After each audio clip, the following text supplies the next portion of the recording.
नमस्कार। निःशुल्क ज्योतिष परामर्श केंद्र में आप सबका स्वागत है। आज 13 अगस्त 2024 मंगलवार। मेरा मोबाइल नंबर 8005817305।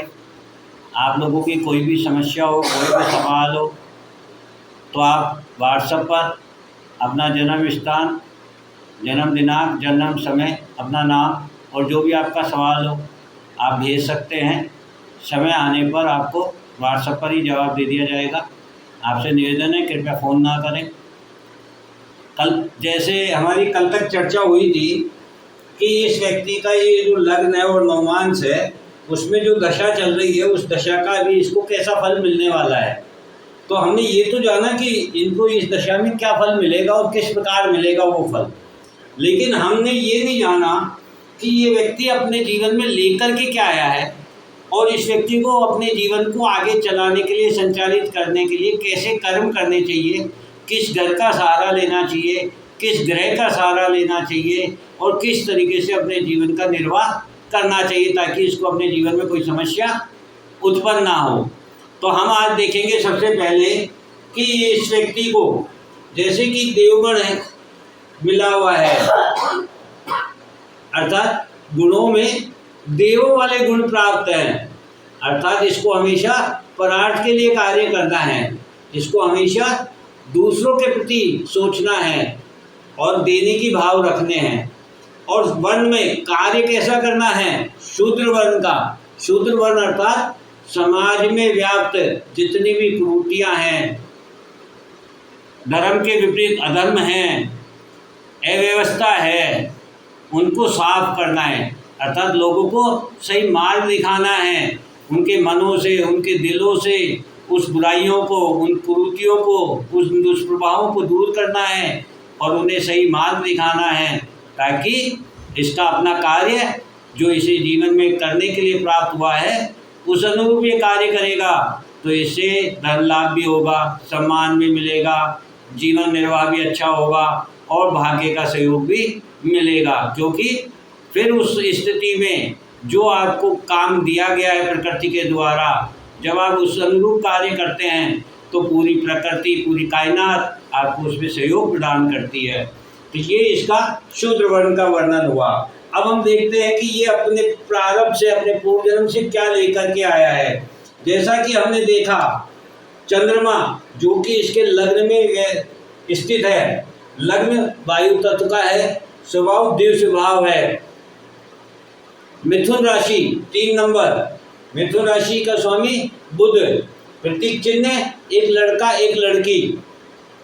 बुध राजकुमार, ग्रहों में राजकुमार कहा गया है, बुध को नपुंसक कहा गया है, बुध को बच्चा कहा गया है, बुध वाणी का कारक है, व्यापार का कारक है, बुध कम्युनिकेशन का कारक है।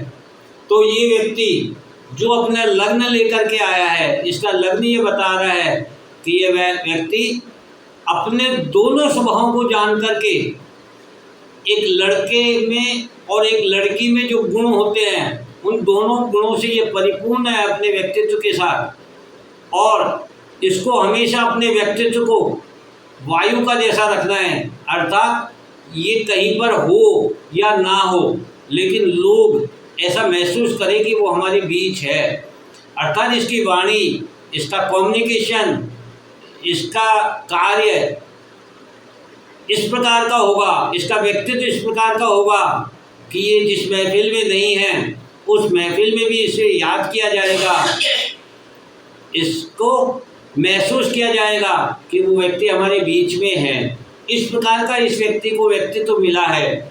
अब वही दूसरे घर का स्वामी चंद्रमा जो लग्न में स्थित है, तो दूसरा घर हमारे भय का होता है, कुटुंब का होता है, धन का होता है, स्वाद का होता है, वाणी का होता है।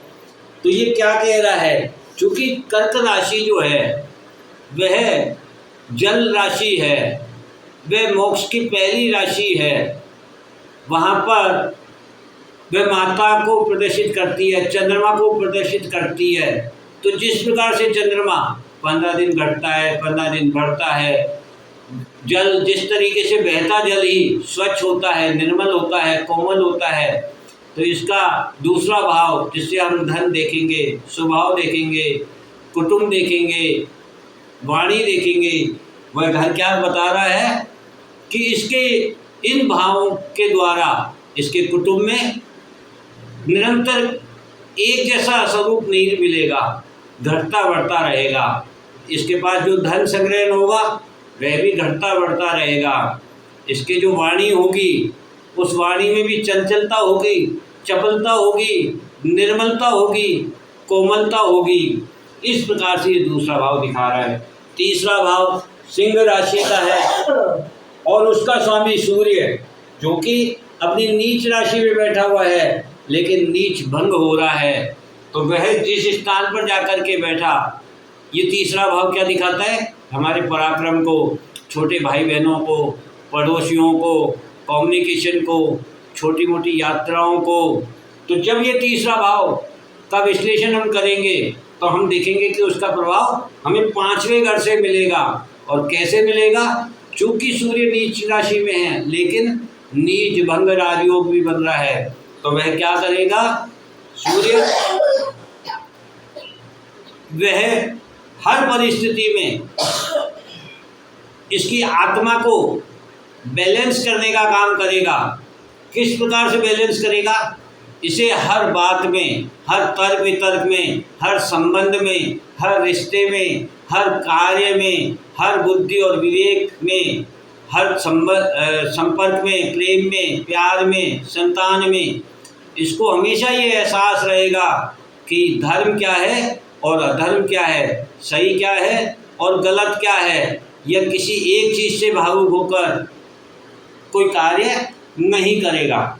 ठीक इसी प्रकार से चौथा घर का जब हम विश्लेषण करें तो वह सुख भाव है। सुख भाव का स्वामी बुध है। बुध की मूल त्रिकोण राशि है। बुध लग्नेश भी है और सुकेश भी है और बैठे पंचम भाव में हैं। पंचम भाव बैलेंस दिखा रहा है, शुक्र के साथ बैठे हैं। यानी इसको प्रेम में, प्यार में, संतान में, बुद्धि में, विवेक में, धर्म में पूर्व जन्म का पूर्ण सहयोग प्राप्त होगा।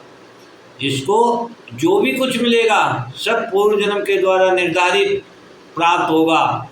और इसकी बुद्धि, इसका विवेक, इसकी वाणी, इसका कम्युनिकेशन सब पूर्व जन्म के द्वारा प्रभावित होगा। चूँकि पूर्व जन्म में निश्चित रूप से कहीं कोई कमी रह गई है, तभी शनि और केतु इसके अष्टम भाव में हैं। अर्थात सूर्य जब ये आत्मा का स्वामी नीच होकर के बैठा हुआ है और नीच भंग राजयोग बना रहा है, अर्थात वह ये कहना चाहता है कि वही सूर्य जब नवमांश में गुरु से दृष्ट होगा, शनि से दृष्ट होगा,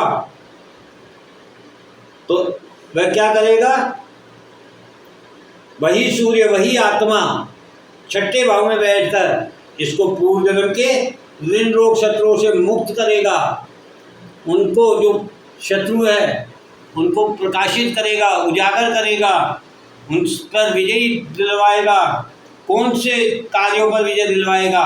अष्टम भाव के कार्यों पर, जो छुपे हुए हैं, जो रहस्य हैं, जो गहराई में हैं, जो एकांत में हैं, इन सभी विषयों पर इस व्यक्ति को अपने कर्मों के द्वारा और अपने ज्ञान के द्वारा अपने शत्रु पर विजय प्राप्त होगी। अपने ऋण पर, अपने रोग पर, काम, क्रोध, लोभ, मद, मोह, माया, इन सब पर इसको विजय प्राप्त होगी और यह इन सब चीज़ों से मुक्त रहेगा। ठीक इसी प्रकार से जब हम पांचवा घर देखते हैं तो ये लेकर के आया अपने प्रारब्ध में 7 नंबर राशि तुला राशि, जिसका स्वामी शुक्र है और शुक्र स्वयं वहीं बैठे हुए हैं और उसके साथ सूर्य और बुध भी हैं। तो वह क्या बता रहे हैं कि इसके 12वें घर के स्वामी और पंचम भाव के स्वामी पंचम भाव में बैठे हुए हैं। 12वां भाव आपके व्यय का होता है, एकांत का होता है, विदेश का होता है, हॉस्पिटल, जेल, सजा, इन चीज़ों को दिखाता है और 5वां घर आपके पूर्व जन्म को दिखाता है। तो इसको इन व्यय, जितना भी इसके जीवन का व्यय है वह सब इसके पूर्व जन्म के द्वारा बैलेंस कर दिया जाएगा। क्योंकि शुक्र जो है, जिनके पास मृत संजीवनी है, वह स्वयं अपने घर में बैठे हुए हैं तो वह क्या करेंगे, इसे हर कष्ट से, पूर्व जन्म के इसके द्वारा किए गए कर्मों से इसे मुक्त रखेंगे और इसे आने वाले कष्टों से सुरक्षा प्रदान करेंगे। ठीक इसी प्रकार से छठा दल जब हम विश्लेषण करें तो उसका स्वामी मंगल है, वृश्चिक राशि, जल तत्व की। तो मंगल कहाँ बैठे हुए हैं, इसके कुटुंब भाव में, और दूसरी जल राशि में ही बैठे हुए हैं। 8 नंबर स्थिर जल है और 4 नंबर बहता हुआ जल है।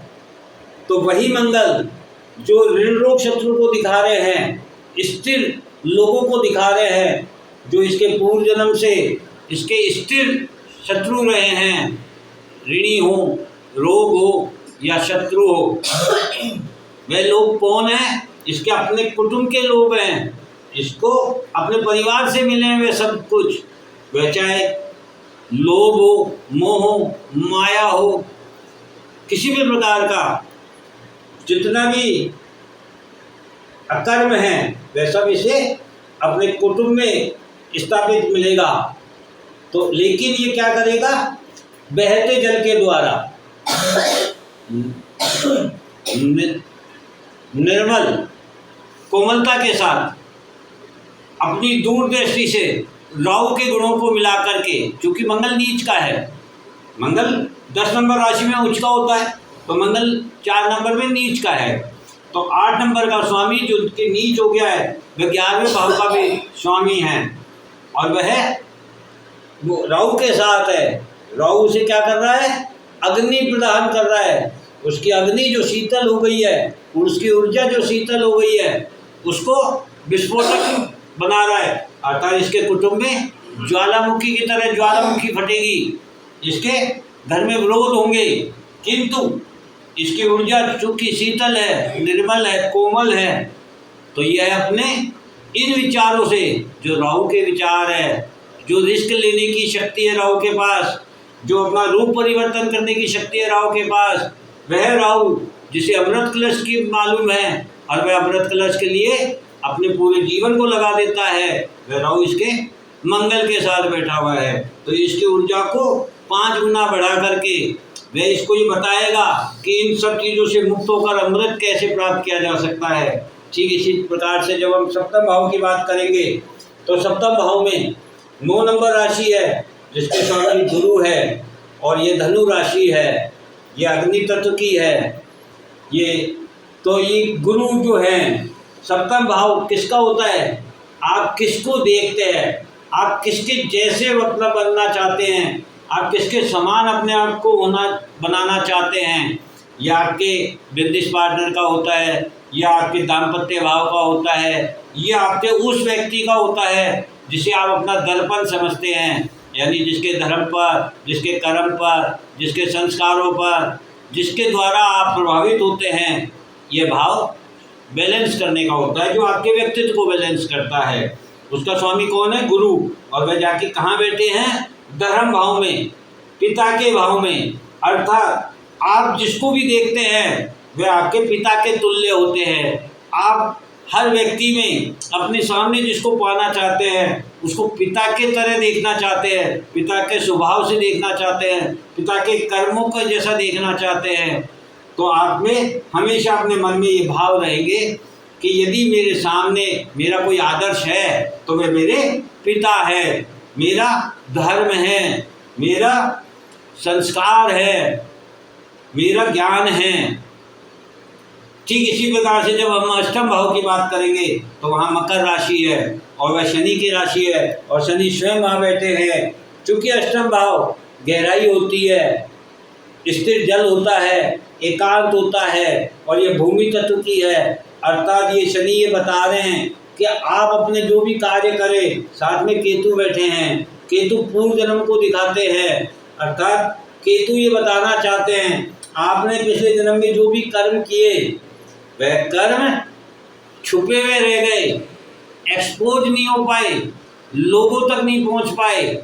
इस बार आपको क्या करना है, अपने कर्मों को एक्सपोज करना है, लोगों तक पहुंचना है, लोगों को बताना है, साधना के द्वारा अपने